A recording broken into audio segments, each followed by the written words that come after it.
Nick Berlin with Berlin Builds. Today I'm going to show you how these little metal pieces made my life a heck of a lot easier installing my engineered hardwood floor. I ran into an issue installing my engineered hardwood floor in my basement. They said to use these little wall spacers. I didn't end up buying them, so this is my replication. But using these little wall spacers, what would happen is it's like these little shims that go up against the wall. And then I put my hardwood here, and whenever I would push, they would just fall. Because my hardwood was trying to go under the sheetrock. All the little videos I watched on how to install it always had like a cinder block wall or something where those shims had something tight to go up against.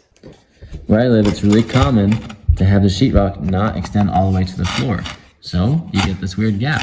And if you're trying to maintain the expansion gap that they say of about 1/8 of an inch or 1/4 of an inch all the way around, there's not a really good way to do that. So I came up with a solution. I got me some 1/8 inch steel that I had laying around my garage and I cut it to these short lengths. And then I drilled 2 holes in it, and what I did, my base is going to be 5 inches tall, so I made sure that these holes wouldn't extend past that 5 inches, and then I screwed these into the wall, so into the studs, because if you just do it into the sheetrock, that's not going to work. But by doing that, it made it so that these boards, I could tie them up tight against these new shims, and nothing would move.